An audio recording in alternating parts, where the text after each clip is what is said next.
बोले सो निहाल। जब ये गए विपरन की रीत, मैं न करूं इनकी प्रतीत। जब ये गए विपरन की रीत,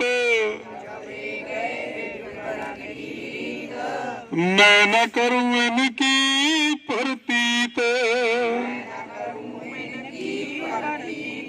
खालसा अकाल पुरख की फौज,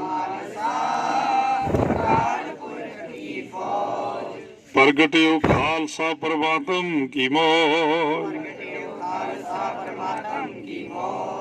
प्रगट्यो खालसा परमात्म की मौज।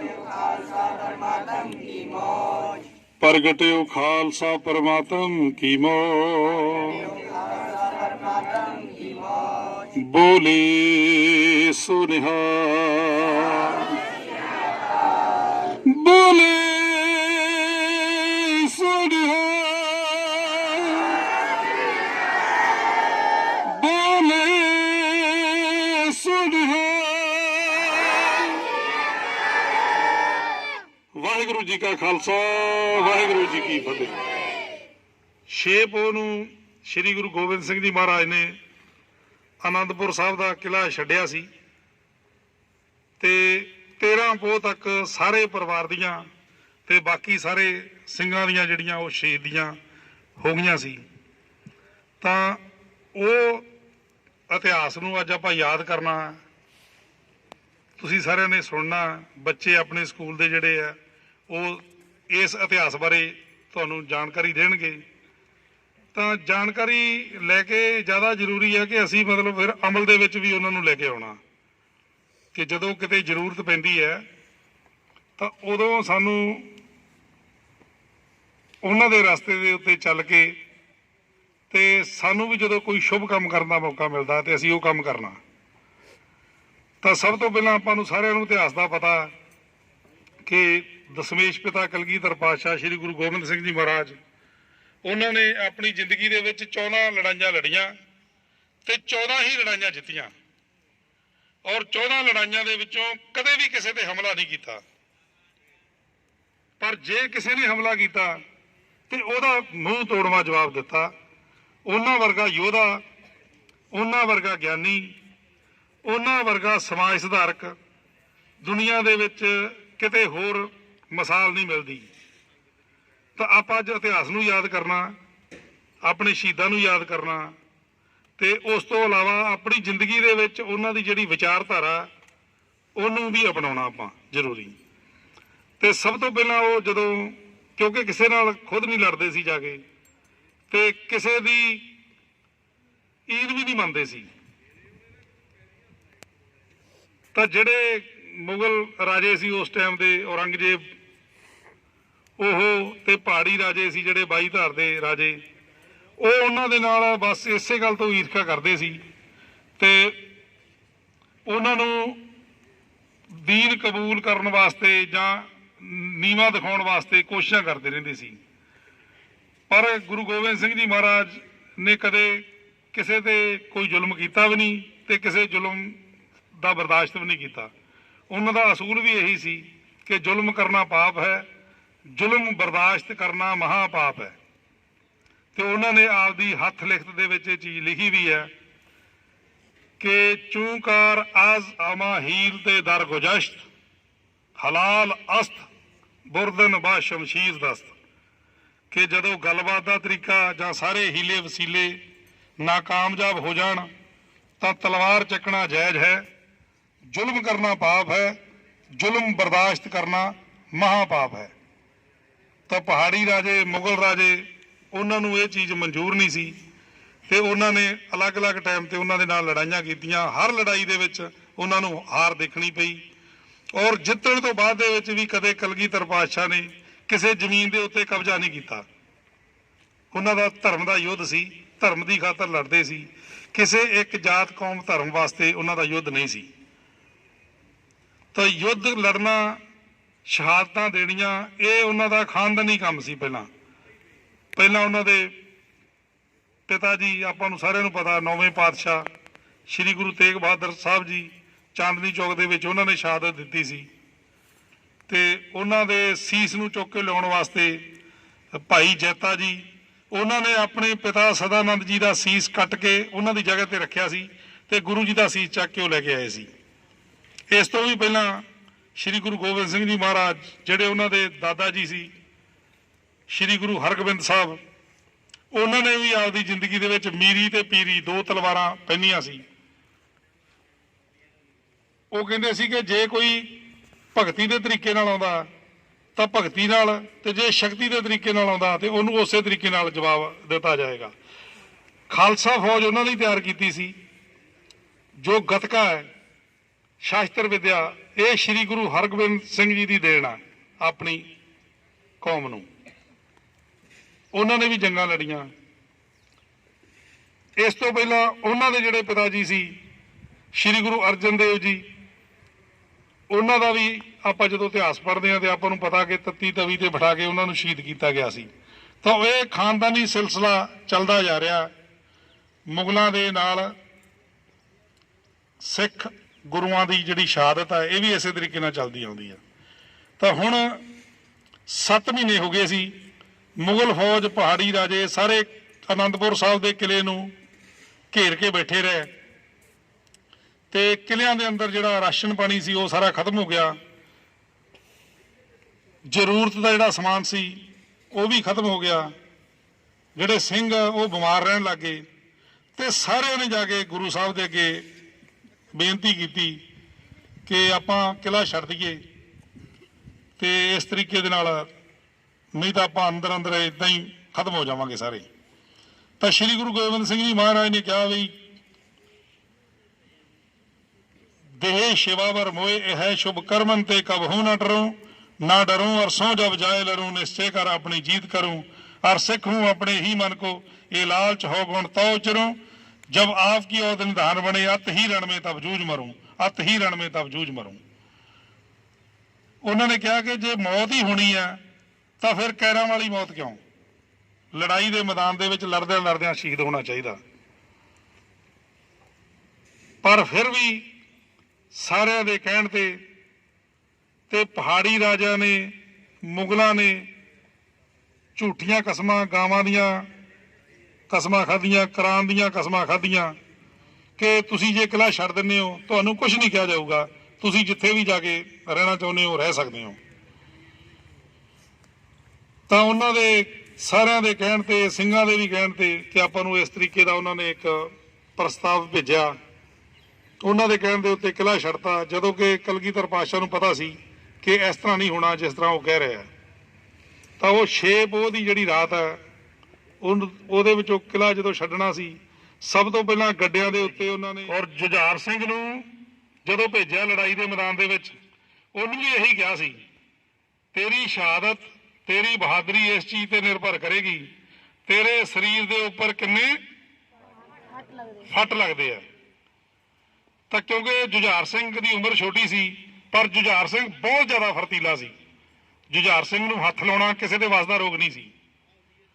ਤਾਂ ਫਿਰ ਉਹ ਜਦੋਂ ਲੜਾਈ ਦੇ ਮੈਦਾਨ ਦੇ ਵਿੱਚ ਗਏ ਤਾਂ ਸਾਰਿਆਂ ਨੇ ਪਤਾ ਲੱਗ ਗਿਆ ਵੀ ਇਹ ਗੁਰੂ ਗੋਬਿੰਦ ਸਿੰਘ ਜੀ ਦੇ ਦੂਸਰੇ ਸਾਹਿਬਜ਼ਾਦੇ ਆ।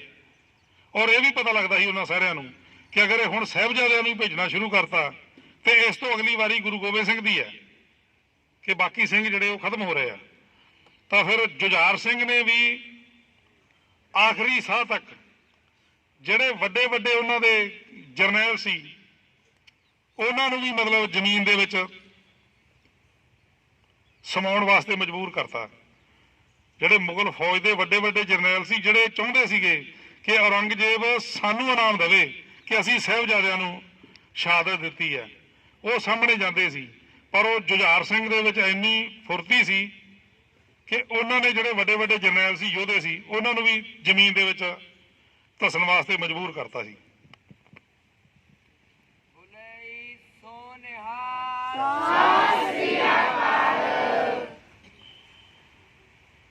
ਸਮਝੋ ਬੱਚੋ ਕਿ ਨਹੀਂ? ਤਾਂ ਇਸ ਤੋਂ ਬਾਅਦ ਦੇ ਵਿੱਚ ਜਦੋਂ 40 ਸਿੰਘ ਵੀ ਸ਼ਹੀਦ ਹੋ ਗਏ ਤੇ ਸਾਹਿਬਜ਼ਾਦੇ ਵੀ ਸ਼ਹੀਦ ਹੋ ਗਏ, ਫਿਰ ਜਿਹੜੇ ਸਿੰਘ ਹੈਗੇ ਸੀਗੇ ਉਹਨਾਂ ਨੇ ਜਾ ਕੇ ਤੇ ਗੁਰੂ ਮਹਾਰਾਜ ਦੇ ਅੱਗੇ ਅਰਦਾਸ ਕੀਤੀ ਵੀ ਗੁਰੂ ਸਾਹਿਬ ਸ਼ਹਾਦਤ ਤਾਂ ਹੋ ਜਾਣੀ ਹੈ, ਵੀ ਤੁਸੀਂ ਇਸ ਤਰ੍ਹਾਂ ਕਰੋ, ਅਸੀਂ ਰੋਕ ਕੇ ਰੱਖਦੇ ਹਾਂ ਦੁਸ਼ਮਣ ਨੂੰ, ਤੇ ਤੁਸੀਂ ਕੋਈ ਨਾ ਕੋਈ ਪਲਾਨ ਇਹੋ ਜਿਹੀ ਬਣਾਓ ਕਿ ਤੁਸੀਂ ਇਹ ਕਿਲ੍ਹਾ ਛੱਡ ਕੇ ਜ਼ਰੂਰ ਜਾਓ, ਕਿ ਅੱਗੇ ਦੀ ਜਿਹੜੀ ਆਪਣੀ ਇਹ ਲੜਾਈ ਜਾਰੀ ਰਵੇ, ਤੁਹਾਡਾ ਜਿੰਦਾ ਰਹਿਣਾ ਜਿਹੜਾ ਬਹੁਤ ਜ਼ਰੂਰੀ ਹੈ। ਤੇ ਕਲਗੀਧਰ ਪਾਤਸ਼ਾਹ ਨੇ ਉਹਨਾਂ ਨੂੰ ਕਿਹਾ ਵੀ ਨਹੀਂ, ਇਹ ਨਹੀਂ ਹੋ ਸਕਦਾ ਜੀ, ਮੈਨੂੰ ਵੀ ਸ਼ਹਾਦਤ ਮਨਜ਼ੂਰ ਹੈ, ਐਦਾਂ ਨਹੀਂ ਹੋਣਾ। ਪਰ ਉਹ ਕਲਗੀਧਰ ਪਾਤਸ਼ਾਹ ਨੇ ਜਿਸ ਤਰ੍ਹਾਂ ਅੱਜ ਵੋਟਾਂ ਪੈਂਦੀਆਂ ਤੇ ਜਿਹੜੀਆਂ ਵੋਟਾਂ ਜ਼ਿਆਦੀਆਂ ਆਉਂਦੀਆਂ ਉਹਦੀ ਗੱਲ ਮੰਨੀ ਜਾਂਦੀ ਹੈ, ਤਾਂ ਉਹ 5 ਸਿੰਘਾਂ ਨੇ ਇਕੱਠੇ ਹੋ ਕੇ ਉਹਨਾਂ ਨੂੰ ਕਿਹਾ ਵੀ ਤੁਹਾਨੂੰ ਹੁਣ ਅਸੀਂ ਹੁਕਮ ਦੇ ਰਹੇ ਹਾਂ ਕਿ ਤੁਸੀਂ ਕਿਲ੍ਹਾ ਛੱਡ ਕੇ ਜਾਓ, ਕਿਉਂਕਿ ਅੰਮ੍ਰਿਤਪਾਨ ਕਰਨ ਦੇ ਸਮੇਂ ਗੁਰੂ ਗੋਬਿੰਦ ਸਿੰਘ ਜੀ ਨੇ ਕਿਹਾ ਸੀ ਕਿ ਇਹਦਾ ਰੂਲ ਹੈ ਅੰਮ੍ਰਿਤਪਾਨ ਦਾ ਕਿ ਅੱਜ 5 ਅਗਰ ਸਿੱਖ ਇਕੱਠੇ ਹੋ ਕੇ ਮੈਨੂੰ ਵੀ ਹੁਕਮ ਦੇਣਗੇ ਤੇ ਮੈਨੂੰ ਵੀ ਮੰਨਣਾ ਪਏਗਾ। ਤਾਂ ਉਹਨਾਂ ਦੇ ਕਹਿਣ ਦੇ ਉੱਤੇ ਫਿਰ ਉਹਨਾਂ ਨੇ ਪੂਰੀ ਤਾੜੀ ਲਾ ਕੇ ਤੇ ਉਹ ਜਿਹੜਾ ਕਿਲ੍ਹਾ ਛੱਡ ਦਿੱਤਾ ਔਰ ਨੰਗੇ ਪੈਰ ਚਲਦੇ ਚਲਦੇ ਗਏ। ਔਰ ਇਤਿਹਾਸਕਾਰ ਇਹ ਵੀ ਕਹਿੰਦੇ ਆ ਕਿ ਜਦੋਂ ਗਏ ਤੇ ਉਹਨਾਂ ਦਾ ਸਾਹਿਬਜ਼ਾਦਿਆਂ ਦਾ ਮਤਲਬ ਜਿਹੜਾ ਸਰੀਰ ਸੀ ਉਹ ਸ਼ਹਾਦਤ ਦੇ ਟਾਈਮ ਦੇ ਉੱਤੇ ਨੰਗਾ ਪਿਆ ਸੀਗਾ ਲੜਾਈ ਦੇ ਮੈਦਾਨ 'ਚ, ਤੇ ਗੁਰੂ ਗੋਬਿੰਦ ਸਿੰਘ ਜੀ ਦਾ ਪੈਰ ਲੱਗਾ, ਉਹਨਾਂ ਨੂੰ ਠੋਕਰ ਲੱਗੀ। ਤੇ ਗੁਰੂ ਗੋਬਿੰਦ ਸਿੰਘ ਜੀ ਨੇ ਕੀ ਕੀਤਾ ਸੀ, ਜਦੋਂ ਉਸੇ ਮੈਦਾਨ ਦੇ ਵਿੱਚੋਂ ਨਿਕਲ ਕੇ ਜਾ ਰਹੇ ਸੀ ਤੇ ਉਹ ਕਹਿੰਦੇ ਸ਼ਹੀਦਾਂ ਦੀ ਧਰਤੀ ਹੋ ਗਈ, ਇੱਥੇ ਸਿੰਘ ਸ਼ਹੀਦ ਹੋਏ ਆ। ਉਹਨਾਂ ਨੇ ਜੁੱਤੀ ਆਪਦੀ ਪਹਿਲਾਂ ਹੀ ਲਾਤੀ ਸੀ ਬਈ ਇਹ ਪਵਿੱਤਰ ਜਗ੍ਹਾ ਹੋ ਗਈ, ਇਹਦੇ ਵਿੱਚ ਦੀ ਜੁੱਤੀ ਪਾ ਕੇ ਨਹੀਂ ਜਾਣਾ। ਜਦੋਂ ਠੋਕਰ ਲੱਗੀ ਤੇ ਨਾਲ ਉਹਨਾਂ ਦੇ ਸਿੰਘ ਜਿਹੜੇ ਜਾ ਰਹੇ ਸੀ ਉਹਨਾਂ ਨੇ ਕਿਹਾ ਵੀ ਗੁਰੂ ਮਹਾਰਾਜ ਜੇ ਤੁਹਾਡਾ ਹੁਕਮ ਹੋਵੇ ਤੇ ਇਹਨਾਂ ਦੇ ਕਫਨ ਪਾ ਦਈਏ ਸਾਹਿਬਜ਼ਾਦਿਆਂ ਦੇ। ਉਹ ਕਹਿੰਦਾ ਵੀ ਜੇ ਕਫਨ ਪਾਉਣਾ ਸਾਰਿਆਂ ਦੇ ਕਫਨ ਪਾ ਸਕਦੇ ਹੋ ਤਾਂ ਪਾ ਦਿਓ, ਨਹੀਂ ਤਾਂ ਇਹ ਵੀ ਉਹੋ ਜਿਹੇ ਸਿੰਘ ਆ ਜਿਹੋ ਜਿਹੇ ਬਾਕੀ ਆ ਸਾਰੇ, ਇਹ ਕੋਈ ਵੱਖਰੇ ਥੋੜੀ ਹੈ। ਉਹ ਫਿਰ ਕਹਿੰਦੇ ਵੀ ਨਹੀਂ ਸਾਰਿਆਂ ਦੇ ਤਾਂ ਨਹੀਂ ਪਾ ਸਕਦੇ, ਮੇਰੇ ਕੋਲ ਇੰਨਾ ਕੱਪੜਾ ਹੈਗਾ ਵੀ 2 ਤੇ ਪਾ ਦਈਏ। ਪਰ ਉਹ ਕਹਿੰਦੇ ਨਹੀਂ ਏਦਾਂ ਨਹੀਂ ਕਰਨਾ, ਲੜਾਈ ਦੇ ਮੈਦਾਨ 'ਚ ਇਹੋ ਜਿਹੀਆਂ ਗੱਲਾਂ ਬਾਤਾਂ ਨਹੀਂ ਕੀਤੀਆਂ ਜਾਂਦੀਆਂ, ਟਾਈਮ ਵੇਸਟ ਨਾ ਕਰੋ, ਅੱਗੇ ਵਧੋ, ਜਿਹੜੇ ਕੰਮ ਵਾਸਤੇ ਆਪਾਂ ਨਿਕਲ ਰਹੇ ਹਾਂ। ਐਡਾ ਤਗੜਾ ਕੋਈ ਯੋਧਾ ਹੋ ਸਕਦਾ? ਉਹ ਕੋਈ ਏਡਾ ਤਗੜਾ ਯੋਧਾ ਦੁਨੀਆ 'ਚ ਹੋ ਸਕਦਾ? ਨਹੀਂ। ਉਹ ਫਿਰ ਉੱਥੋਂ ਨਿਕਲ ਗਏ ਤੇ ਇੱਕ ਬੀਬੀ ਹਰਸ਼ਰਨ ਕੌਰ ਹੈ, ਬੀਬੀ ਹਰਸ਼ਰਨ ਕੌਰ, ਉਹਨੇ ਕੀ ਕੀਤਾ ਕਿ ਜਿੰਨੀਆਂ ਵੀ ਸਾਰੀਆਂ ਸਿੰਘਾਂ ਦੀਆਂ ਲਾਸ਼ਾਂ ਸੀ ਉਹਨਾਂ ਨੂੰ ਇਕੱਠੀਆਂ ਕੀਤਾ ਤੇ ਉਹਨੇ ਕਸਮ ਖਾ ਲਈ ਕਿ ਮੈਂ ਇਹਨਾਂ ਦਾ ਨਾ ਅੰਤਮ ਸੰਸਕਾਰ ਜ਼ਰੂਰ ਕਰੂੰਗੀ।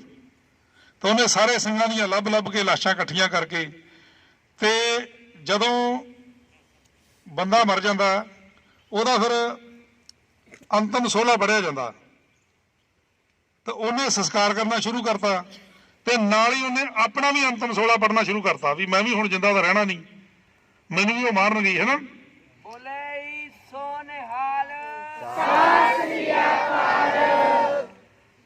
ਤਾਂ ਇਸ ਤਰੀਕੇ ਦੇ ਨਾਲ ਜਦੋਂ ਬੀਬੀ ਹਰਸ਼ਰਨ ਕੌਰ ਨੇ ਸਿੰਘਾਂ ਦਾ ਵੀ ਅੰਤਮ ਸੋਹਲਾ ਪੜ੍ਹਿਆ ਤੇ ਆਪਣਾ ਵੀ ਪੜ੍ਹਿਆ ਤੇ ਉਹਨਾਂ ਨੇ ਵੀ ਸ਼ਹਾਦਤ ਦੇ ਦਿੱਤੀ।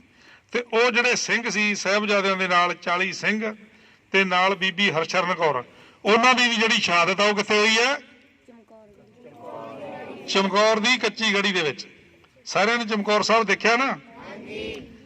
ਤੇ ਇਸ ਤਰੀਕੇ ਨਾਲ ਬੱਚੋ ਇਹ ਆਪਣਾ ਇਤਿਹਾਸ ਆ, ਵੱਡੇ ਸਾਹਿਬਜ਼ਾਦਿਆਂ ਦਾ ਸਿੰਘਾਂ ਦਾ ਚਮਕੌਰ ਦੀ ਗੜੀ ਦੇ ਵਿੱਚ ਸ਼ਹਾਦਤ ਦੇਣ ਦਾ।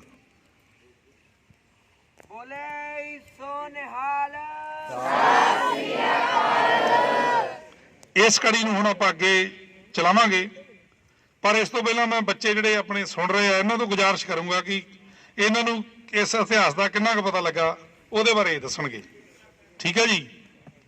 ਕਿ ਪਹਾੜੀ ਰਾਜੇ ਤੇ ਮੁਗਲਾਂ ਨੇ ਸ੍ਰੀ ਗੁਰੂ ਗੋਬਿੰਦ ਸਿੰਘ ਜੀ ਨਾਲ ਝੂਠੀਆਂ ਸੌਹਾਂ ਖਾ ਕੇ ਉਹਨਾਂ ਨੂੰ ਕਿਲ੍ਹਾ ਛੱਡਣ ਤੇ ਕਿਹਾ ਤੇ ਅਸੀਂ ਉਹਨਾਂ ਨੂੰ ਕੁਝ ਨਹੀਂ ਕਵਾਂਗੇ। ਤੇ ਪਰ ਜਦੋਂ ਸ੍ਰੀ ਗੁਰੂ ਗੋਬਿੰਦ ਸਿੰਘ ਜੀ ਨੇ ਉੱਥੋਂ ਦਾ ਇੱਕ ਘਾਹ ਫੂਸ ਤੇ ਪੱਤੇ ਉਸ ਵਿੱਚ ਭਰ ਕੇ ਜਦੋਂ ਤੋੜੇ ਤਾਂ ਉਹਨਾਂ ਨੇ ਪਿੱਛੋਂ ਹਮਲਾ ਕਰ ਦਿੱਤਾ ਤੇ ਸ੍ਰੀ ਗੁਰੂ ਗੋਬਿੰਦ ਸਿੰਘ ਜੀ 6 ਪੋਹ ਨੂੰ ਕਿਲ੍ਹਾ ਅਨੰਦਪੁਰ ਸਾਹਿਬ ਦਾ ਕਿਲ੍ਹਾ ਛੱਡਿਆ ਅਤੇ ਸਰਸਾ ਨਦੀ ਤੇ ਸਾਰਿਆਂ ਨੇ 3 ਜੱਥੇ ਬਣੇ। ਠੀਕ ਹੈ। ਵਾਹਿਗੁਰੂ ਜੀ ਕਾ ਖਾਲਸਾ, ਵਾਹਿਗੁਰੂ ਜੀ ਕੀ ਫਤਿਹ। ਤੁਹਾਨੂੰ ਪਤਾ ਹੈ ਕਿ ਸਾਸਾ ਨਦੀ ਤੇ ਜਦੋਂ ਵਿਛੋੜਾ ਪੈ ਗਿਆ ਸੀ ਤਾਂ 3 ਜੱਥੇ ਬਣੇ। ਇੱਕ ਜੱਥੇ ਮਾਤਾਵਾਂ ਜੀ ਤੇ ਦੂਜੇ ਜੱਥੇ ਵਿੱਚ ਮਾਤਾ ਗੁਜਰੀ ਜੀ ਅਤੇ ਛੋਟੇ ਸਾਹਿਬਜ਼ਾਦੇ ਅਤੇ ਤੀਜੇ ਜੱਥੇ ਵਿੱਚ ਸ੍ਰੀ ਗੁਰੂ ਗੋਬਿੰਦ ਸਿੰਘ ਜੀ ਅਤੇ 40 ਸਿੰਘ ਤੇ ਉਹਨਾਂ ਦੇ ਵੱਡੇ ਸਾਹਿਬਜ਼ਾਦੇ ਚਮਕੌਰ ਸਾਹਿਬ ਵੱਲ ਚਲੇ ਗਏ ਤੇ ਉਹ ਚਮਕੌਰ ਦੀ ਕੱਚੀ ਗੜੀ ਵਿੱਚ ਰਹੇ ਤੇ ਉੱਥੇ ਤੁਸੀਂ ਵੀ ਜਾਣਦੇ ਬਹੁਤ ਜ਼ਿਆਦਾ ਘਮਾਸਾਨ ਯੁੱਧ ਹੋਇਆ। ਉਹਨਾਂ ਦੇ ਵਿਰੁੱਧ ਕੁੱਲ 10 ਲੱਖ ਦੇ ਤਕਰੀਬਨ ਮੁਗਲ ਫੌਜ ਨੇ ਹਮਲਾ ਕੀਤਾ ਤੇ ਜਿਹੜੀ ਕਿ ਚਮਕੌਰ ਦੀ ਕੱਚੀ ਗੜੀ ਸੀ ਉਸ ਵਿੱਚੋਂ 5 ਸਿੰਘਾਂ ਦਾ ਜੱਥਾ ਗਿਆ ਸੀ, ਜਿਸ ਵਿੱਚ ਸਭ ਤੋਂ ਪਹਿਲਾਂ ਵੱਡੇ ਸਾਹਿਬਜ਼ਾਦੇ ਬਾਬਾ ਅਜੀਤ ਸਿੰਘ ਜੀ ਜੱਥਾ ਲੈ ਗਏ ਸਨ। ਉਹਨਾਂ ਦਾ ਨਾਮ ਵੀ ਅਜੀਤ ਸਿੰਘ ਜੀ ਇਸ ਕਰਕੇ ਗਿਆ ਕਿ ਉਹਨਾਂ ਤੋਂ ਕੋਈ ਜਿੱਤੇ ਨਾ ਤੇ ਉਹਨਾਂ ਨੇ ਵੀ ਮੁਗਲ ਫੌਜ ਨੂੰ ਟੱਕਰ ਦਿੱਤੀ ਤੇ ਬਹੁਤ ਵਧੀਆ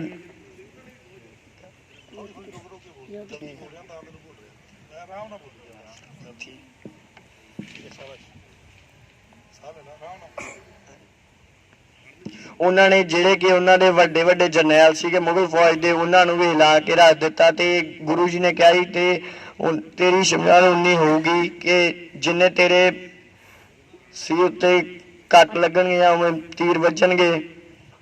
ਤੇ ਇਸ ਤੋਂ ਬਾਅਦ ਉਹ ਉੱਥੇ ਸ਼ਹੀਦ ਹੋ ਗਏ ਤੇ ਇਸ ਤੋਂ ਬਾਅਦ ਗੁਰੂ ਜੀ ਦੇ ਜੋ ਕਿ ਦੂਜੇ ਵੱਡੇ ਸਾਹਿਬਜ਼ਾਦੇ ਸੀ ਬਾਬਾ ਜੁਝਾਰ ਸਿੰਘ ਜੀ ਜਿਹੜੇ ਕਿ ਉਹਨਾਂ ਕੋਲ ਗਏ ਤੇ ਉਹ ਕਹਿਣ ਲੱਗੇ ਆਖਿਆ ਉਹਨਾਂ ਨੇ ਵੀ ਅਗਲਾ ਜੱਥਾ ਮੈਂ ਲੈ ਕੇ ਜਾਵਾਂਗਾ ਤਾਂ ਬਾਬਾ ਜੀ ਕਹਿੰਦੇ ਠੀਕ ਆ। ਤਾਂ ਬਾਬਾ ਜੀ ਉਹਨਾਂ ਨੂੰ ਤਿਆਰ ਕਰਨ ਲੱਗੇ, ਉਹਨਾਂ ਦੇ ਜੰਗ ਲਈ ਉਹਨਾਂ ਨੂੰ ਤਿਆਰ ਕਰਨ ਲੱਗ ਗਏ। ਤਾਂ ਫਿਰ ਬਾਕੀ ਜੋ ਕਿ ਸਿੰਘ ਸੀ ਉਹ ਉਹਨਾਂ ਕੋਲ ਆਏ ਤਾਂ ਉਹਨਾਂ ਨੇ ਉਹਨਾਂ ਨੂੰ ਆਖਿਆ ਤਾਂ ਗੁਰੂ ਜੀ ਇਹ ਤੁਸੀਂ ਕੀ ਕਰ ਰਹੇ ਹੋ, ਜੇ ਇਸ ਜੰਗ ਵਿੱਚ ਇਹ ਵੀ ਸ਼ਹੀਦ ਹੋ ਜਾਏਗਾ ਤਾਂ ਸਾਰਾ ਪਰਿਵਾਰ ਹੀ ਉੱਜੜ ਜਾਏਗਾ, ਸਾਰਾ ਧਰਮ ਹੀ।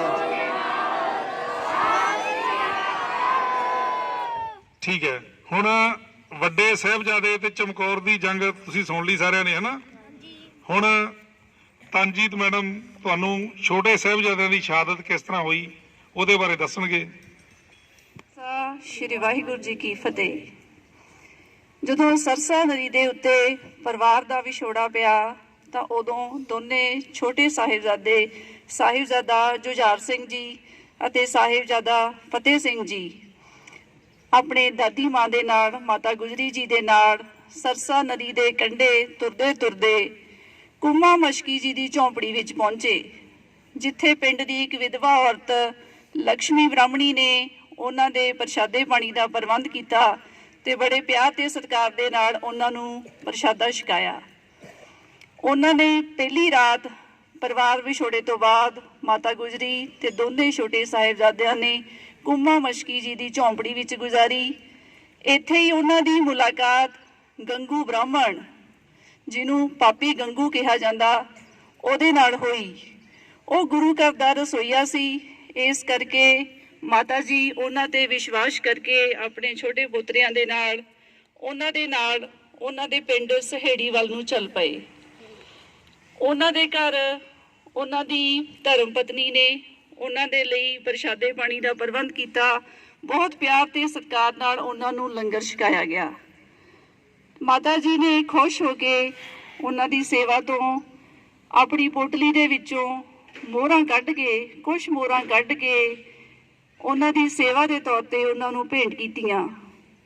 ਮੋਹਰਾਂ ਦੇਖ ਕੇ ਗੰਗੂ ਬ੍ਰਾਹਮਣ ਦਾ ਜਿਹੜਾ ਮਨ ਸੀ ਉਹ ਲਾਲਚੀ ਹੋ ਗਿਆ। ਉਹਨੇ ਰਾਤ ਨੂੰ ਜਦੋਂ ਸਾਰੇ ਸੌਂ ਗਏ ਤਾਂ ਉਹਨੇ ਮਾਤਾ ਜੀ ਦੇ ਸਮਾਨ ਦੇ ਵਿੱਚੋਂ ਪੋਟਲੀ ਦੇ ਵਿੱਚੋਂ ਮੋਹਰਾਂ ਕੱਢ ਲਈਆਂ। ਮਾਤਾ ਜੀ ਨੇ ਸਾਰਾ ਕੁਝ ਦੇਖ ਲਿਆ ਪਰ ਉਹ ਚੁੱਪ ਰਹੇ। ਅਗਲੇ ਦਿਨ ਬ੍ਰਾਹਮਣ ਰੌਲਾ ਪਾਉਣ ਲੱਗ ਗਿਆ ਕਿ ਚੋਰ ਚੋਰੀ ਕਰਕੇ ਲੈ ਗਿਆ। ਤਾਂ ਮਾਤਾ ਜੀ ਨੇ ਕਿਹਾ ਕਿ ਰੌਲਾ ਪਾਉਣ ਦੀ ਲੋੜ ਨਹੀਂ ਗੰਗੂ, ਚੁੱਪ ਕਰ ਜਾ। ਮੋਹਰਾਂ ਕਿਤੇ ਨਹੀਂ ਗਈਆਂ, ਕੋਈ ਚੋਰ ਵੀ ਨਹੀਂ ਆਇਆ ਸੀ, ਮੋਹਰਾਂ ਤਾਂ ਘਰ ਹੀ ਨੇ। ਤਾਂ ਉਹ ਸਾਰਾ ਕੁਝ ਸਮਝ ਗਿਆ ਕਿ ਮਾਤਾ ਜੀ ਨੂੰ ਸਾਰਾ ਕੁਝ ਪਤਾ ਲੱਗ ਗਿਆ ਪਰ ਚੁੱਪ ਰਿਹਾ। ਪਰ ਉਹਨੂੰ ਆਪਦੀ ਬੇਇੱਜ਼ਤੀ ਬਹੁਤ ਮਹਿਸੂਸ ਹੋਈ ਕਿ ਮਾਤਾ ਜੀ ਨੇ ਮੇਰੀ ਬਹੁਤ ਬੇਇੱਜ਼ਤੀ ਕਰ ਦਿੱਤੀ ਆ।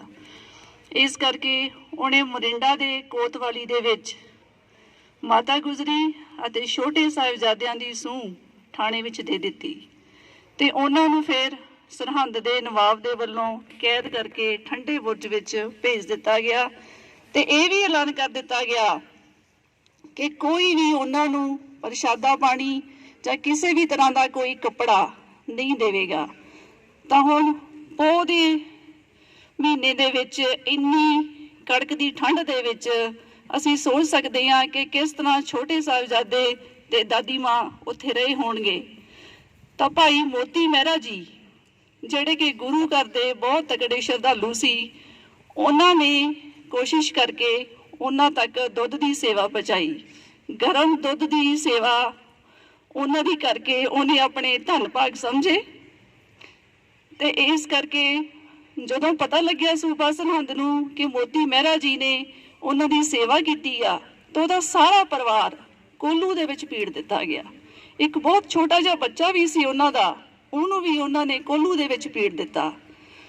ਤੇ ਫਿਰ ਸੂਬੇ ਦੀ ਕਚਹਿਰੀ ਲੱਗੀ। ਛੋਟੇ ਸਾਹਿਬਜ਼ਾਦਿਆਂ ਨੂੰ ਹਰ ਲਾਲਚ ਦਿੱਤਾ ਗਿਆ ਕਿ ਤੁਸੀਂ ਆਪਣਾ ਧਰਮ ਬਦਲ ਲਓ, ਇਸਲਾਮ ਧਰਮ ਨੂੰ ਕਬੂਲ ਕਰ ਲਓ। ਪਰ ਛੋਟੇ ਸਾਹਿਬਜ਼ਾਦਿਆਂ ਨੇ ਆਪਣਾ ਧਰਮ ਨਹੀਂ ਛੱਡਿਆ।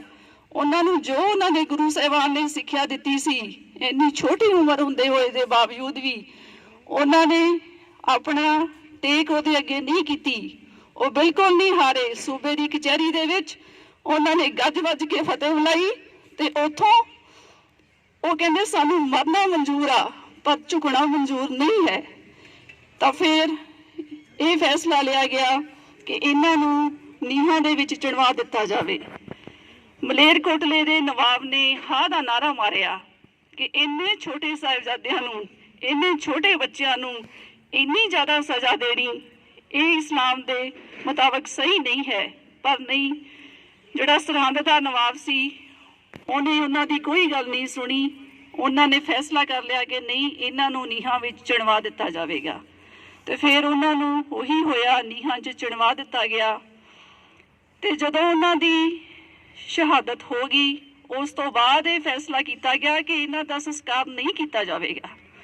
ਕੋਈ ਵੀ ਇਹਨਾਂ ਨੂੰ ਜ਼ਮੀਨ ਨਹੀਂ ਦੇਵੇਗਾ, ਕੋਈ ਸੰਸਕਾਰ ਨਹੀਂ ਕਰ ਸਕਦਾ ਇਹਨਾਂ ਦਾ। ਮਾਤਾ ਗੁਜਰੀ ਦੀ ਵੀ ਸ਼ਹਾਦਤ ਹੋ ਗਈ। ਠੰਡੇ ਬੁਰਜ ਦੇ ਵਿੱਚ ਹੀ ਉਹ ਨਾ ਸਹਾਰਦੇ ਹੋਏ ਆਪਣੇ ਪੋਤਿਆਂ ਦੀ ਇਹ ਸ਼ਹਾਦਤ, ਠੰਡੇ ਬੁਰਜ ਦੇ ਵਿੱਚ ਉਹਨਾਂ ਦੀ ਸ਼ਹਾਦਤ ਹੋ ਗਈ। ਤਾਂ ਕੋਈ ਵੀ ਅੱਗੇ ਨਹੀਂ ਆਇਆ। ਤਾਂ ਫਿਰ ਟੋਡਰ ਮਲ ਜੀ ਨੇ ਆ ਕੇ ਉਹਨਾਂ ਦੀ ਅੱਗੇ ਪੇਸ਼ਕਸ਼ ਕੀਤੀ ਕਿ ਮੈਂ ਇਹਨਾਂ ਦਾ ਸੰਸਕਾਰ ਕਰਨਾ ਚਾਹੁੰਦਾ ਹਾਂ। ਤਾਂ ਉਹਨਾਂ ਨੂੰ ਕਿਹਾ ਗਿਆ ਕਿ ਜਿੰਨੀ ਜ਼ਮੀਨ ਤੁਹਾਨੂੰ ਚਾਹੀਦੀ ਹੈ ਸੰਸਕਾਰ ਕਰਨ ਲਈ, ਓਨੀਆਂ ਤੁਹਾਨੂੰ ਸੋਨੇ ਦੀਆਂ ਮੋਹਰਾਂ ਵਿਛਾਉਣੀਆਂ ਪੈਣਗੀਆਂ। ਤਾਂ ਉਹ ਕਹਿੰਦੇ ਮੈਨੂੰ ਮਨਜ਼ੂਰ ਆ। ਉਹਨਾਂ ਨੇ ਓਨੀਆਂ ਸੋਨੇ ਦੀਆਂ ਮੋਹਰਾਂ ਵਿਛਾ ਦਿੱਤੀਆਂ 4 ਸਕੁਅਰ ਫੁੱਟ ਦੇ ਲਈ। ਪਰ ਫਿਰ ਕਿਹਾ ਗਿਆ ਕਿ ਨਹੀਂ, ਇਹਨਾਂ ਮੋਹਰਾਂ ਨੂੰ ਖੜੀਆਂ ਕੀਤਾ ਜਾਵੇ। ਉਹਨਾਂ ਨੇ ਹੋਰ ਮੋਹਰਾਂ ਦਾ ਪ੍ਰਬੰਧ ਕੀਤਾ ਤੇ ਤਕਰੀਬਨ 78,000 ਸੋਨੇ ਦੀਆਂ ਮੋਹਰਾਂ, ਉਹਦੇ ਨਾਲ ਉਹ ਫੈਸਲਾ ਹੋਇਆ ਕਿ ਠੀਕ ਆ ਕਿ ਤੁਸੀਂ ਇੰਨੀ ਜ਼ਮੀਨ ਲੈ ਸਕਦੇ ਹੋ। ਤੇ ਹੁਣ ਤੱਕ ਦੇ ਇਤਿਹਾਸ ਗਵਾਹ ਵਾ ਕਿ ਇੰਨੀ ਮਹਿੰਗੀ ਜ਼ਮੀਨ ਕਦੇ ਕਿਸੇ ਨੇ ਨਹੀਂ ਖਰੀਦੀ ਜਿੰਨੀ ਉਹਨਾਂ ਨੇ ਖਰੀਦੀ, ਕਿਉਂਕਿ ਉਹ ਗੁਰੂ ਘਰ ਦੇ ਪੱਕੇ ਸ਼ਰਧਾਲੂ ਸੀ। ਉਹਨਾਂ ਦਾ ਅਟੁੱਟ ਵਿਸ਼ਵਾਸ ਸੀ ਗੁਰੂ ਸਾਹਿਬਾਨ ਦੇ ਵਿੱਚ, ਸਿੱਖੀ ਦੇ ਵਿੱਚ। ਤਾਂ ਉਹਨਾਂ ਨੇ ਆਪਣਾ ਸਾਰਾ ਨਿਸ਼ਾਵਰ ਕਰਕੇ ਉਹ ਜ਼ਮੀਨ ਖਰੀਦੀ ਤੇ ਉਹਨਾਂ ਦਾ ਸੰਸਕਾਰ ਕੀਤਾ, ਛੋਟੇ ਦੋਨਾਂ ਸਾਹਿਬਜ਼ਾਦਿਆਂ ਦਾ ਤੇ ਮਾਤਾ ਗੁਜਰੀ ਜੀ ਦਾ। ਖਾਲਸਾ ਵਾਹਿਗੁਰੂ ਜੀ ਕੀ ਫਤਿਹ। ਸਰਸਾ ਨਦੀ ਦੇ ਵਿਛੋੜੇ ਤੋਂ ਬਾਅਦ ਮਾਤਾ ਗੁਜਰੀ ਜੀ ਅਤੇ ਛੋਟੇ ਸਾਹਿਬਜ਼ਾਦੇ ਸਰਸਾ ਨਦੀ ਦੇ ਕੰਢੇ ਤੁਰਦੇ ਗਏ ਤੇ ਉਹਨਾਂ ਨੇ ਪਹਿਲੀ ਰਾਤ ਕੁੰਮਾ ਮਾਸ਼ਕੀ ਦੇ ਘਰ ਵਿੱਚ ਗੁਜ਼ਾਰੀ। ਤੇ ਉੱਥੇ ਹੀ ਉਹਨਾਂ ਨੂੰ ਗੰਗੂ ਬਾਹਮਣ, ਜਿਸ ਨੂੰ ਅਸੀਂ ਪਾਪੀ ਗੰਗੂ ਵੀ ਆਖਦੇ ਹਾਂ, ਉਸ ਨਾਲ ਮੁਲਾਕਾਤ ਹੋਈ। ਤੇ ਉਹਨਾਂ ਦੇ ਨਾਲ ਤੁਰਦੇ ਤੁਰਦੇ ਉਸ ਦੇ ਪਿੰਡ ਖੇੜੀ ਪਹੁੰਚ ਗਏ। ਇੱਕ ਰਾਤ ਉਹਨਾਂ ਦੀ ਬਹੁਤ ਵਧੀਆ ਸੇਵਾ ਕੀਤੀ ਗਈ ਤੇ ਮਾਤਾ ਗੁਜਰੀ ਜੀ ਨੇ ਉਹਨਾਂ ਦੀ ਸੇਵਾ ਤੋਂ ਖੁਸ਼ ਹੋ ਕੇ ਔਰ ਗੰਗੂ ਬਾਹਮਣ ਨੂੰ ਆਪਣੀ ਪੋਟਲੀ ਵਿੱਚੋਂ ਕੱਢ ਕੇ ਕੁਝ ਮੋਹਰਾਂ ਦੇ ਦਿੱਤੀਆਂ। ਗੰਗੂ ਬਾਹਮਣ ਦਾ ਮੋਹਰਾਂ ਨੂੰ ਦੇਖ ਕੇ ਹੋਰ ਲਾਲਚ ਵੱਧ ਗਿਆ ਅਤੇ ਰਾਤ ਨੂੰ ਜਦੋਂ ਸਭ ਸੌਂ ਗਏ ਤਾਂ ਉਸਨੇ ਮਾਤਾ ਗੁਜਰੀ ਜੀ ਦੀ ਮੋਹਰਾਂ ਵਾਲੀ ਪੋਟਲੀ ਚੁਰਾ ਲਈ। ਮਾਤਾ ਗੁਜਰੀ ਜੀ ਨੇ ਸਭ ਦੇਖ ਲਿਆ ਸੀ ਪਰ ਉਹ ਚੁੱਪ ਰਹੇ। ਸਵੇਰੇ ਗੰਗੂ ਬਾਹਮਣ ਸਾਹਿਬ ਨੂੰ ਆਖਦਾ ਗਿਆ, ਚੋਰ ਚੋਰ ਚੋਰ ਸਾਡੇ ਘਰੋਂ ਚੋਰੀ ਕਰ ਗਿਆ। ਪਰ ਮਾਤਾ ਗੁਜਰੀ ਜੀ ਨੇ ਕਿਹਾ, ਗੰਗੂ ਚੁੱਪ ਹੋਇਆ, ਮੋਹਰਾਂ ਤਾਂ ਕਿਤੇ ਨਹੀਂ ਗਈਆਂ, ਮੋਹਰਾਂ ਘਰੇ ਹੀ ਹਨ। ਤਾਂ ਗੰਗੂ ਬਾਹਮਣ ਨੇ ਸੋਚਿਆ ਕਿ ਮਾਤਾ ਜੀ ਨੂੰ ਸਭ ਪਤਾ ਚੱਲ ਗਿਆ ਹੈ। ਤਾਂ ਗੰਗੂ ਬਾਹਮਣ ਨੇ ਜਾ ਕੇ ਸਰਹੰਦ ਦੇ ਸੂਬੇ ਦੇ ਸੈਨਿਕਾਂ ਨੂੰ ਉਹਨਾਂ ਨੂੰ ਬਾਰੇ ਦੱਸ ਦਿੱਤਾ ਤੇ ਉਹਨਾਂ ਨੂੰ ਗ੍ਰਿਫਤਾਰ ਕਰਵਾ ਲਿਆ। ਤੇ ਮਾਤਾ ਗੁਜਰੀ ਜੀ ਅਤੇ ਛੋਟੇ ਸਾਹਿਬਜ਼ਾਦਿਆਂ ਨੂੰ ਠੰਡੇ ਬੁਰਜ ਵਿੱਚ ਰੱਖਿਆ ਗਿਆ। ਤੇ ਜਦੋਂ ਉਹਨਾਂ ਨੂੰ ਨਵਾਬ ਵਜ਼ੀਰ ਖਾਨ ਜੋ ਕਿ ਸਰਹੰਦ ਦਾ ਸੂਬੇਦਾਰ ਸੀ ਉਸ ਦੇ ਸਾਹਮਣੇ ਛੋਟੇ ਸਾਹਿਬਜ਼ਾਦਿਆਂ ਨੂੰ ਪੇਸ਼ ਕੀਤਾ ਗਿਆ ਤਾਂ ਛੋਟੇ ਸਾਹਿਬਜ਼ਾਦਿਆਂ ਨੇ ਸਭ ਤੋਂ ਪਹਿਲਾਂ ਉਹਨਾਂ ਦੇ ਅੱਗੇ ਵਾਹਿਗੁਰੂ ਜੀ ਕਾ ਖਾਲਸਾ ਵਾਹਿਗੁਰੂ ਜੀ ਕੀ ਫਤਿਹ ਆਖੀ ਤੇ ਉਹ ਜਮਾਂ ਵਿੱਚ ਝੁਕੇ ਨਹੀਂ। ਤੇ ਜਦੋਂ ਵਜ਼ੀਰ ਖਾਨ ਦੇ ਜੋਗੀ ਥਾ ਸੂਚਾਨੰਦ ਉਹਨਾਂ ਦਾ ਨਵਾਬ ਸੂਚਾਨੰਦ ਉਸਨੇ ਆਖਿਆ ਕਿ ਵਜ਼ੀਰ ਖਾਨ ਦੇ ਅੱਗੇ ਝੁਕ ਕੇ ਸਲਾਮ ਕਰੋ, ਪਰ ਛੋਟੇ ਸਾਹਿਬਜ਼ਾਦਿਆਂ ਨੇ ਆਖਿਆ ਕਿ ਉਹ ਆਪਣੀ ਜਾਨ ਦੇ ਸਕਦੇ ਨੇ ਪਰ ਕਦੇ ਵੀ ਝੁਕ ਨਹੀਂ ਸਕਦੇ, ਜਿਸ ਤਰ੍ਹਾਂ ਉਹਨਾਂ ਦੇ ਗੁਰੂ ਪਿਤਾ ਸ਼੍ਰੀ ਗੁਰੂ ਗੋਬਿੰਦ ਸਿੰਘ ਜੀ ਨੇ ਸਿਖਾਇਆ ਸੀ। ਫਿਰ ਅੱਗੇ ਜਾ ਕੇ ਜਦੋਂ ਨਵਾਬ ਮਲੇਰਕੋਟਲਾ ਜੀ ਸਨ ਤਾਂ ਸੂਚਾਨੰਦ ਨੇ ਦੱਸਿਆ ਕਿ ਇਹਨਾਂ ਦੇ ਜੋ ਕਿ ਸਨ ਦੋ ਭਰਾਵਾਂ ਨੂੰ ਗੁਰੂ ਜੀ ਨੇ ਜੰਗ ਵਿੱਚ ਕਤਲ ਕਰ ਦਿੱਤਾ, ਪਰ ਜੋ ਛੋਟੇ ਸਾਹਿਬਜ਼ਾਦਿਆਂ ਨੇ ਆਖਿਆ ਕਿ ਇਸ ਨੂੰ ਕਤਲ ਨਹੀਂ ਕੁਰਬਾਨੀ ਆਖਦੇ ਨੇ, ਤੁਸੀਂ ਇਸ ਦਾ ਨਿਰਾਦਰ ਕਰ ਰਹੇ ਹੋ। ਤੇ ਨਵਾਬ ਮਲੇਰਕੋਟਲਾ ਜੀ ਨੇ ਕਿਹਾ ਕਿ ਮੈਂ ਸ਼੍ਰੀ ਗੁਰੂ ਗੋਬਿੰਦ ਸਿੰਘ ਜੀ ਤੋਂ ਆਪਣਾ ਬਦਲਾ ਜ਼ਰੂਰ ਲਵਾਂਗਾ ਪਰ ਮੈਦਾਨੇ ਜੰਗ ਵਿੱਚ ਲਵਾਂਗਾ। ਤੇ ਛੋਟੇ ਸਾਹਿਬਜ਼ਾਦੇ ਤੇ ਮਾਤਾ ਗੁਜਰੀ ਜੀ ਦੇ ਉਸ ਦੇ ਦੁਸ਼ਮਣ ਨਹੀਂ ਹਨ, ਕਿਰਪਾ ਕਰਕੇ ਉਸ ਨੂੰ ਆਜ਼ਾਦ ਕਰ ਦਿੱਤਾ ਜਾਵੇ। ਪਰ ਵਜ਼ੀਰ ਖਾਨ ਨੇ ਉਹਨਾਂ ਦੀ ਗੱਲ ਨਾ ਮੰਨੀ ਤੇ ਉਹਨਾਂ ਨੂੰ ਨੀਹਾਂ ਵਿੱਚ ਚਿਣਵਾਉਣ ਦੀ ਸਜ਼ਾ ਦਿੱਤੀ। ਪਰ ਨਵਾਬ ਮਲੇਰਕੋਟਲਾ ਨੇ ਹਾਂ ਦਾ ਨਾਰਾ ਦਿੱਤਾ ਤੇ ਉਹਨਾਂ ਨੇ ਆਖਿਆ ਕਿ ਇਹ ਇਸ ਜ਼ਮਾਨੇ ਵਿੱਚ ਇਸ ਦੀ ਸਜ਼ਾ ਬਹੁਤ ਹੀ ਗਲਤ ਹੈ ਤੇ ਇਹ ਸਜ਼ਾ ਨਾ ਦਿੱਤੀ ਜਾਵੇ ਤੇ ਇਹਨਾਂ ਨੂੰ ਰਿਹਾ ਕਰ ਦਿੱਤਾ ਜਾਵੇ। ਪਰ ਵਜ਼ੀਰ ਖਾਨ ਨੇ ਫੇਰ ਨਾ ਸੁਣੀ ਤੇ ਉਹਨਾਂ ਨੂੰ ਨੀਹਾਂ ਵਿੱਚ ਚਿਣਵਾ ਦਿੱਤਾ ਗਿਆ। ਤੇ ਇਸ ਪੂਰੇ ਮਹੀਨੇ ਵਿੱਚ ਉਹਨਾਂ ਨੂੰ ਨੀਹਾਂ ਚਿਣਵਾਉਣ ਤੋਂ ਬਾਅਦ ਆਖਿਆ ਗਿਆ ਸਭ ਸਰਹੰਦ ਨੂੰ ਆਖਿਆ ਗਿਆ ਕਿ ਉਹਨਾਂ ਦਾ ਕੋਈ ਵੀ ਸੰਸਕਾਰ ਨਾ ਕਰੇ ਤੇ ਉਹ ਨਾ ਕੋਈ ਉਹਨਾਂ ਨੂੰ ਸਰਕਾਰ ਦੇ ਲਈ ਜ਼ਮੀਨ ਦੇਵੇ। ਤੇ ਪਰ ਜੋ ਕਿ ਨਵਾਬ ਟੋਡਰ ਮੱਲ ਸੀ ਉਹਨਾਂ ਨੇ ਆ ਕੇ ਵਜ਼ੀਰ ਖਾਨ ਨੂੰ ਆਖਿਆ ਕਿ ਮੈਂ ਇਹਨਾਂ ਦਾ ਸੰਸਕਾਰ ਕਰਾਂਗਾ, ਮੈਨੂੰ ਜਿੰਨੀ ਜ਼ਮੀਨ ਚਾਹੀਦੀ ਮੈਂ ਉਹ ਤੁਹਾਨੂੰ ਉਨੀਆਂ ਮੋਹਰਾਂ ਦੇਵਾਂਗਾ। ਤੇ ਪਰ ਉਹਨਾਂ ਨੇ ਕਿਹਾ ਵੀ ਜਿੰਨੀ ਜ਼ਮੀਨ ਚਾਹੀਦੀ ਤੁਹਾਨੂੰ ਆਪਣੀਆਂ ਮੋਹਰਾਂ ਰੱਖਣੀਆਂ ਉਨੀਆਂ ਮੋਹਰਾਂ ਰੱਖਣੀਆਂ ਪੈਣਗੀਆਂ। ਤੇ ਉਹਨਾਂ ਨੇ ਤਕਰੀਬਨ 4 ਫੁੱਟ ਸਕੁਅਰ ਲਈ ਉਹਨਾਂ ਆਪਣੀਆਂ ਮੋਹਰਾਂ ਵਿਛਾ ਦਿੱਤੀਆਂ ਤੇ ਪਰ ਉਹਨਾਂ ਨੇ ਕਿਹਾ ਇਸ ਤਰੀਕੇ ਨਾਲ ਨਹੀਂ, ਉੱਤੇ ਮੋਹਰਾਂ ਖੜੀਆਂ ਹੋਣੀਆਂ ਚਾਹੀਦੀਆਂ ਹਨ। ਲਗਭਗ 78,000 ਮੋਹਰਾਂ ਉਹਨਾਂ ਨੇ ਉੱਥੇ ਰੱਖ ਦਿੱਤੀਆਂ ਉਹਨਾਂ ਦੇ ਸੰਸਕਾਰ ਕਰਨ ਲਈ। ਤੇ ਵਾਹਿਗੁਰੂ ਜੀ ਕਾ ਖਾਲਸਾ ਵਾਹਿਗੁਰੂ ਜੀ ਕੀ ਫਤਿਹ। ਵਾਹਿਗੁਰੂ ਜੀ ਕਾ ਖਾਲਸਾ ਵਾਹਿਗੁਰੂ ਜੀ ਕੀ ਫਤਿਹ। ਸਰਸਾ ਨਦੀ ਤੇ ਵਿਛੋੜੇ ਤੋਂ ਬਾਅਦ ਮਾਤਾ ਗੁਜਰੀ ਜੀ ਅਤੇ ਛੋਟੇ ਸਾਹਿਬਜ਼ਾਦੇ ਸਭ ਤੋਂ ਪਹਿਲਾਂ ਉਹਨਾਂ ਨੇ ਪਹਿਲੀ ਰਾਤ ਕੁਮੇ ਮਾਸ਼ਕੀ ਦੀ ਝੋਪੜੀ ਵਿੱਚ ਬਿਤਾਈ। ਕੀ ਫਤਿਹ। ਮੈਂ ਵਿਸਾਖਾ ਸਿੰਘ ਅੱਜ ਤੁਹਾਡੇ ਤੋਂ ਇਤਿਹਾਸ ਨਾਲ ਸੰਬੰਧਿਤ ਕੁਐਸਚਨ ਪੁੱਛਣ ਜਾ ਰਿਹਾ ਜੋ ਕਿ ਆਪਾਂ ਸਾਰੇ ਜਾਣਦੇ ਹਾਂ 6 ਪੋਹ ਤੋਂ ਲੈ ਕੇ 13 ਪੋਹ ਤੱਕ ਜਿਹੜਾ ਹਫਤਾ ਹੈ ਉਹ ਸ਼ਹੀਦੀ ਹਫਤਾ ਹੈ। ਤੇ ਅੱਜ ਮੈਂ ਤੁਹਾਨੂੰ ਉਹਦੇ ਨਾਲ ਸੰਬੰਧਿਤ ਪ੍ਰਸ਼ਨ ਪੁੱਛਾਂਗਾ। ਪਹਿਲਾ ਪ੍ਰਸ਼ਨ ਹੈ 6 ਪੋਹ ਨੂੰ ਗੁਰੂ ਗੋਬਿੰਦ ਸਿੰਘ ਜੀ ਨੇ ਪਰਿਵਾਰ ਸਮੇਤ ਕਿਹੜਾ ਕਿਲਾ ਛੱਡਿਆ? ਪਹਿਲਾ ਪਟਿਆਲਾ, ਦੂਸਰਾ ਸ਼੍ਰੀ ਅਨੰਦਪੁਰ ਸਾਹਿਬ, ਤੀਸਰਾ ਲੋਹੜਗੜ੍ਹ, ਚੌਥਾ ਸਰਹੰਦ। ਅੱਗੇ ਆ ਜੀ। ਅਨੰਦਪੁਰ ਸਾਹਿਬ ਦਾ ਕਿਲਾ ਛੱਡਿਆ। ਸਹੀ ਆਨਸਰ ਜੀ। ਸਵਾਲ ਸਾਰੇ ਹੀ ਸੁਣਨਗੇ, ਸਾਰੇ ਹੀ ਜਵਾਬ ਦੇ ਸਕਦੇ ਆ। ਪੁੱਛਣਾ ਉਹਦੀ ਕਿਹੜੀ ਨਦੀ ਤੇ ਪਰਿਵਾਰ ਵਿਛੋੜਾ ਹੋਇਆ ਸੀ? ਸਤਲੁਜ, ਸਰਸਾ ਨਦੀ, ਯਮੁਨਾ, ਗੰਗਾ ਨਦੀ।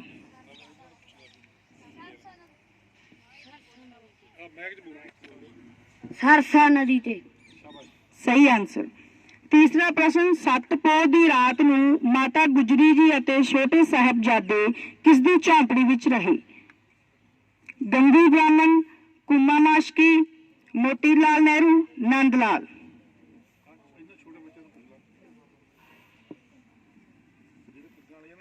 ਕੁਮਾ ਮਾਸ਼ਕੀ ਝੋਪੜੀ। ਸਹੀ ਆਨਸਰ ਜੀ। ਚੌਥਾ ਪ੍ਰਸ਼ਨ ਛੋਟੇ ਸਾਹਿਬਜ਼ਾਦਿਆਂ ਅਤੇ ਮਾਤਾ ਗੁਜਰੀ ਜੀ ਨੂੰ ਕਿਸ ਨੇ ਗ੍ਰਿਫਤਾਰ ਕੀਤਾ? ਨਵੀਂ ਖਾਂ, ਮਲੇਰਕੋਟਲਾ ਨਵਾਬ, ਗੰਗੂ ਬ੍ਰਾਹਮਣ, ਮੋਤੀ ਖਾਂ।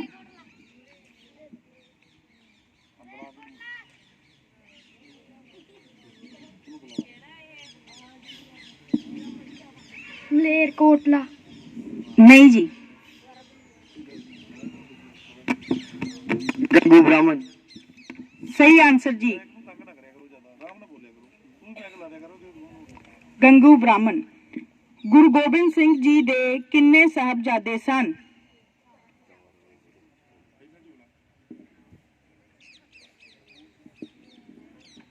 ਚਾਰ। ਸਹੀ ਆਨਸਰ ਜੀ, 4। ਸਭ ਤੋਂ ਛੋਟੇ ਸਾਹਿਬਜ਼ਾਦੇ ਦਾ ਨਾਮ ਕੀ ਸੀ?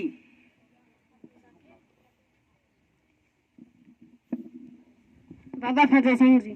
ਸਹੀ ਆਨਸਰ ਜੀ, ਬਾਬਾ ਫਤਿਹ ਸਿੰਘ। ਗੰਗੂ ਬ੍ਰਾਹਮਣ ਦਾ ਪਿੰਡ ਕਿਹੜਾ ਸੀ? ਸਰਹੰਦ, ਚਮਕੌਰ ਸਾਹਿਬ, ਖੇੜੀ, ਰੋਪੜ।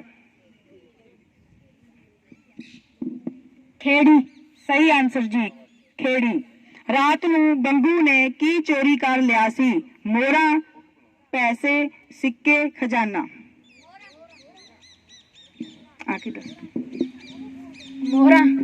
ਸਹੀ ਆਨਸਰ ਜੀ, ਮੋਹਰਾਂ। ਛੋਟੇ ਸਾਹਿਬਜ਼ਾਦੇ ਅਤੇ ਮਾਤਾ ਗੁਜਰੀ ਜੀ ਨੂੰ ਕਿਹੜੇ ਬੁਰਜ ਵਿੱਚ ਰੱਖਿਆ ਗਿਆ? ਠੰਡੇ ਬੁਰਜ, ਲਾਲ ਕਿਲਾ, ਗਰਮ ਬੁਰਜ, ਸੁਨਹਿਰੀ ਬੁਰਜ। ਠੰਡੇ ਬੁਰਜ ਵਿੱਚ। ਠੰਡੇ ਬੁਰਜ ਵਿੱਚ। ਸਹੀ ਆਨਸਰ ਜੀ। ਸਰਹੰਦ ਦਾ ਸੂਬੇਦਾਰ ਕੌਣ ਸੀ?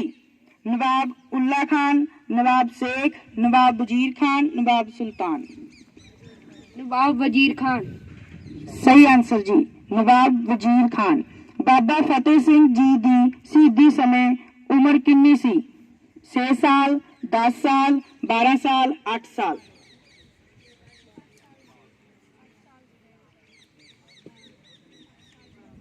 8 ਸਾਲ। ਨਹੀਂ ਜੀ।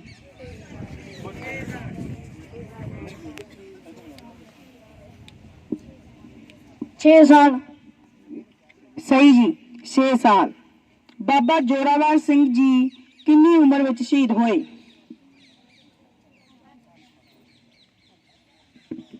8 ਸਾਲ ਦੀ। ਸਹੀ ਆਨਸਰ ਜੀ, 8 ਸਾਲ। ਗੁਰੂ ਜੀ ਸਰਸਾ ਪਾਰ ਕਰਕੇ ਕਿੱਥੇ ਪਹੁੰਚੇ? ਚਮਕੌਰ ਸਾਹਿਬ, ਮੋਰਿੰਡਾ, ਪਟਿਆਲਾ, ਸਰਹੰਦ। ਹਾਂਜੀ।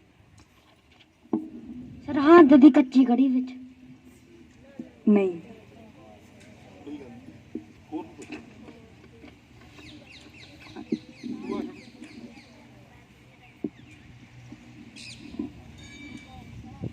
ਮਰਿੰਡਾ ਵਿਖੇ। ਨਹੀਂ ਜੀ। ਚਮਕੌਰ ਸਾਹਿਬ। ਸਹੀ ਆਨਸਰ ਜੀ, ਚਮਕੌਰ ਸਾਹਿਬ। ਵੱਡੇ ਸਾਹਿਬਜ਼ਾਦੇ ਦਾ ਕੀ ਨਾਮ ਸੀ? ਬਾਬਾ ਫਤਿਹ ਸਿੰਘ, ਬਾਬਾ ਜੋਰਾਵਰ ਸਿੰਘ, ਬਾਬਾ ਅਜੀਤ ਸਿੰਘ, ਬਾਬਾ ਜੁਝਾਰ ਸਿੰਘ। ਬਾਬਾ ਅਜੀਤ ਸਿੰਘ। ਸਹੀ ਆਨਸਰ ਜੀ, ਬਾਬਾ ਅਜੀਤ ਸਿੰਘ। ਚਮਕੌਰ ਦੀ ਗੜੀ ਵਿੱਚ ਕਿੰਨੇ ਮੁਗਲ ਫੌਜ ਨੇ ਗੁਰੂ ਜੀ ਨੂੰ ਘੇਰਾ ਪਾ ਲਿਆ?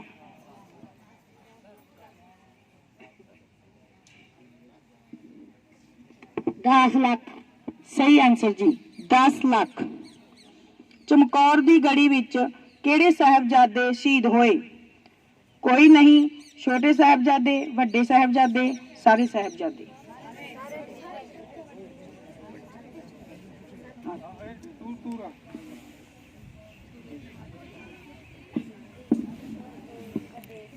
ਵੱਡੇ ਸਾਹਿਬਜ਼ਾਦੇ।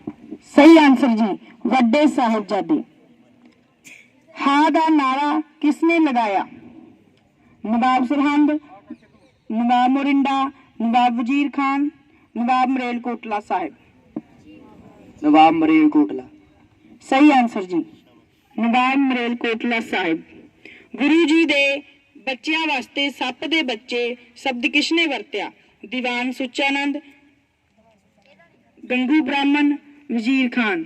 ਕਿਰਪਾ ਜੀ ਇੱਥੇ ਆ ਕੇ ਦੱਸ ਕਾਕਾ। ਭੱਜ ਗਿਆ ਭੱਜ ਗਿਆ।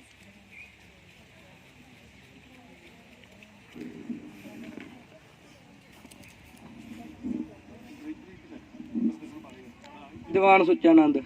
ਸਹੀ ਆਨਸਰ ਜੀ, ਦੀਵਾਨ ਸੁੱਚਾਨੰਦ। ਛੋਟੇ ਸਾਹਿਬਜ਼ਾਦਿਆਂ ਅਤੇ ਮਾਤਾ ਗੁਜਰੀ ਜੀ ਨੂੰ ਰਾਤ ਸਮੇਂ ਦੁੱਧ ਕੌਣ ਪਿਲਾਉਂਦਾ ਸੀ? ਖਾਲਸੇ ਨੂੰ ਵੀ ਇਹੀ ਕਿਹਾ ਵੀ ਜੇ ਤਾਂ ਤੁਸੀਂ ਆਪਦੇ ਹੱਕ ਸੱਚ ਤੇ ਰਹੋਗੇ ਤੇ ਮੇਰੀਆਂ ਸਾਰੀਆਂ ਤਾਕਤਾਂ ਤੁਹਾਡੇ ਨਾਲ ਹੋਣਗੀਆਂ। ਤੇ ਜਿੱਦਣ ਤੁਸੀਂ ਆਪਦੇ ਰਸਤੇ ਤੋਂ ਭਟਕ ਗਏ, ਮੈਨੂੰ ਤੁਹਾਡਾ ਕੋਈ ਵਿਸ਼ਵਾਸ ਨਹੀਂ, ਉਦੋਂ ਤੁਹਾਨੂੰ ਮੈਂ ਨਕਾਰ ਦੂੰਗਾ। ਖਾਲਸੇ ਦਾ ਕੰਮ ਹੈ ਕਿ ਉਹਨੂੰ ਜਿਹੜਾ ਵੀ ਚੰਗਾ ਕੰਮ ਕਰਨ ਨੂੰ ਮਿਲਦਾ ਚੰਗਾ ਕੰਮ ਕਰੇਗਾ, ਤੇ ਜ਼ੁਲਮ ਜਿੱਥੇ ਹੋ ਰਿਹਾ ਉਹਨੂੰ ਰੋਕੇਗਾ। ਸਮਝ ਗਏ? ਚਲੋ ਠੀਕ ਹੈ। ਖਾਲਸਾ ਅਕਾਲ ਪੁਰਖ ਕੀ ਫੌਜ,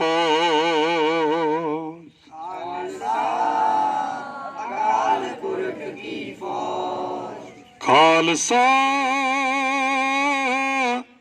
ਅਕਾਲ ਪੁਰਖ ਕੀ ਫੌਜ,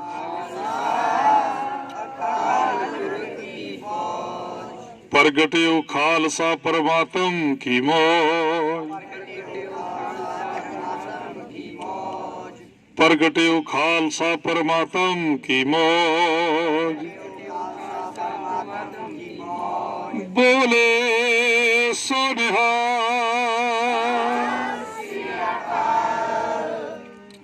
ਜਬ ਲਗ ਖਾਲਸਾ ਰਹੇ ਨਿਆਰਾ, तब लग तेज दियूं मैं सारा, जब लग खालसा रहे न्यारा, तब लग तेज दियूं मैं सारा, खालसा अकाल पुरख की फौज, बोले सो निहाल। जब ये गए विपरन की रीत, मैं न करूं इनकी प्रतीत, जब ये गए विपरन की रीत, मैं न करूं इनकी प्रतीत, खालसा अकाल पुरख की फौज, प्रगटियो खालसा परमात्म की मौज, प्रगटियो खालसा परमात्म की मौज, प्रगटियो खालसा परमात्म की मौज। बोले सो निहाल, बोले सो निहाल, बोले सो निहाल। वाहिगुरु जी का खालसा, वाहिगुरु जी की फतेह।